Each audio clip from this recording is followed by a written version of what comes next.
assez proche de l'homme de Cro-Magnon. Voilà. Mais nous sommes à des périodes qui intéressent tout à fait l'histoire de l'Europe. Alors, donc, ces Berbères ne sont pas des Européens. Ce ne sont pas des Indo-Européens, et ce sont des Afrasiens. C'est pour cela qu'il y a des apparentements, au point de vue linguistique, entre le sémitique et le berbère. Disons que les berbères et les langues berbères et les diverses langues sémites ont des ancêtres communs. Les uns ne descendent pas des autres, mais ils partagent en commun une matrice qui éclate il y a environ 20 000 ans. Ceci est tout à fait important, et ceci, si vous le voulez, est le résultat le plus actuel des recherches qui sont menées sur la question. Et quelle relation établit-on entre ces premiers berbères et les néolithiques sahariens que l'on connaît bien à travers les découvertes d'Henri Lotte, les flèches de Sili, etc. Là, nous y sommes. Alors, comment les connaissons-nous, ces ancêtres des berbères? Comment les connaissons-nous, ces proto-berbères? Eh bien, nous les connaissons par trois grands types de sources. D'abord, les sources archéologiques. J'en ai parlé. Le Capsien, la civilisation capsienne, 10 000 ans à peu près. On date le Capsien en Afrique du Nord d'il y a environ 10 000 ans. L'on connaît ces berbères par l'archéologie linguistique. Je vous ai dit que l'on date d'environ 9 000 ans, donc la même date, même période, l'émergence de ces langues proto-berbères en Afrique du Nord. Donc nous avons un parallélisme tout à fait frappant entre les découvertes archéologiques et les découvertes linguistiques. Et troisième source, l'étude des peintures sahariennes. Les peintures sahariennes qui sont au nombre de dizaines de milliers. Laissons de côté les gravures. Les gravures sont fort intéressantes également, mais l'étude des gravures demande tout de même une spécialisation qui n'est pas à la portée du profane et du néophyte. Mais observer une peinture, rien n'est plus simple. Or, les peintures sahariennes ont ceci de fabuleux, qu'elles nous montrent bien quelle est la limite raciale entre les populations blanches et les populations noires dans le Sahara. Même si cette limite a varié, des territoires furent à prendre. Les uns reculèrent, les autres avancèrent, et vice-versa. Mais l'on peut dire que tout le nord et tout le Sahara central fut le domaine de ces berbères, qui se sont représentés sur ces peintures. Et ces peintures qui sont datées, pour les plus anciennes, d'environ 7000, 8000 ans, représentent quoi? Elles représentent les morphotypes différents de ces populations berbères, avec des profils que l'on qualifie d'europoïdes, des traits non négroïdes, des cheveux longs, une figuration non pigmentée, la vie quotidienne.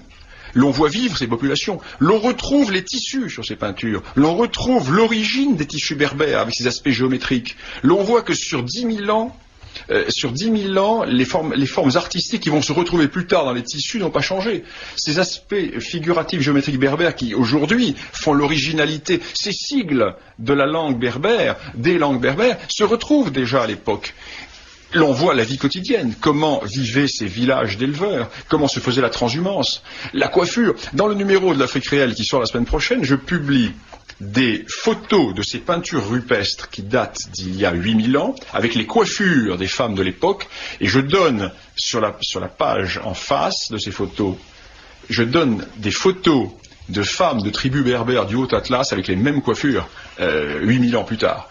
Donc nous sommes là dans un monde tout à fait intéressant, dans une permanence historique, et nous sommes là dans un monde qui est tout à fait original, et qui est un monde qui a été occulté par l'islamisation dans une très large mesure, et qui est un monde qui cherche à renaître, mais qui ne pourra pas renaître comme il a existé, parce qu'il a profondément été perturbé par l'histoire, déjà par la conquête romaine, par la christianisation, et ensuite par l'islamisation. Alors justement, cette conquête romaine, que peut-on dire de l'Afrique romaine, de la Berbérie romaine? Alors, je ne parlerai pas de Berbérie romaine, parce que si l'on parle de Berbérie, l'on parle d'une partie de l'Afrique du Nord. Moi, je parlerai du monde de l'Afrique du Nord, s'étendant de la Libye jusqu'aux colonnes d'Hercule, c'est-à-dire jusqu'au détroit de Gibraltar. Bien, pour simplifier, disons que ces Berbères ont toujours été divisés.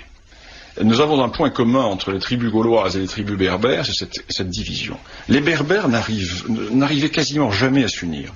Et il est frappant de voir que ces tribus berbères, jalouses de leur indépendance, pas uniquement dans les zones montagnardes, mais également dans les zones de plaine, étaient en guerre les unes contre les autres, avec tout de même, dans la partie la plus septentrionale du monde berbère, c'est-à-dire dans ce qui est aujourd'hui le Maghreb, l'existence, depuis plusieurs siècles avant Jésus-Christ, de trois grands royaumes. Trois grands royaumes dont les limites varièrent, dont la permanence fut remise en question souvent, mais pour simplifier, trois grands royaumes qui se retrouvaient grosso modo sur les limites des actuels États du Maroc, de l'Algérie et de la Tunisie. Par exemple, à l'ouest. Grosso modo, sur ce qu'est le Maroc aujourd'hui, ce que l'on appelait la Maurétanie. La frontière entre la Maurétanie et l'autre royaume dont nous allons parler, c'était le fleuve Moulouya, la Mouloucha des anciens. Donc frontière géographique tout à fait claire, qui a toujours été cette Moulouya, la frontière entre le royaume du Maroc et les territoires situés plus à l'est. Immédiatement à l'est de la Maurétanie, donc sur ce qui est aujourd'hui la partie de l'Oranie et de l'Algérois, le royaume des Macéciles. Et plus à l'est, sur ce qui est le Constantinois et la partie occidentale de l'actuelle Tunisie, le royaume des Massiles. Au IIe siècle avant Jésus-Christ, l'union par la force du royaume macécile et du royaume massile, donc l'union par la force de l'Oranie actuelle, l'Algérois actuel, du Constantinois et d'une partie de la Tunisie actuelle, donne naissance au royaume de Numidie. Et ces royaumes berbères vont être profondément perturbés par les guerres que vont se livrer Rome et Carthage. Vous savez que Rome et Carthage vont se livrer trois grandes guerres, les guerres puniques au IIIe siècle avant Jésus-Christ. Rome, puissance continentale, va lancer un défi à Carthage, puissance maritime, et Rome, puissance continentale, va battre Carthage, puissance maritime, avant de se projeter en terre d'Afrique et d'écraser les Carthaginois en terre d'Afrique. Mais les Berbères participent à ces guerres. L'essentiel des Berbères se trouve allié des Romains, tandis que les Carthaginois ont un allié berbère qui est le royaume des Macéciles. Et les Carthaginois, pour récompenser les Macéciles, permettent aux Macéciles de s'étendre aux dépens des Massiles. Or, le chef des Massiles, c'est Massinissa. Massinissa, le nom du gamin qui a été tué par les gendarmes en Kabylie il y a un mois. Vous voyez cette permanence à travers l'histoire du prénom, ce nom, Massinissa, pur nom berbère que l'on retrouve aujourd'hui encore chez les Kabyles. Et Massinissa, donc, est l'allié des Romains, va profiter bien sûr de la victoire romaine, et tout ceci fait que l'Afrique du Nord berbère est profondément divisée, car Rome va profiter des divisions berbères pour s'installer. Et Rome va romaniser. C'est évident de le dire, mais contrairement à ce que l'on a dit là encore, gardons-nous de ces images sulpiciennes de l'histoire de l'Afrique du Nord, qui sont des images qui appartiennent à une littérature désuète, dépassée, non scientifique. C'était une histoire qui était acceptée il y a 30 ans, il y a 40 ans. Aujourd'hui, nous savons scientifiquement que cette histoire est fausse.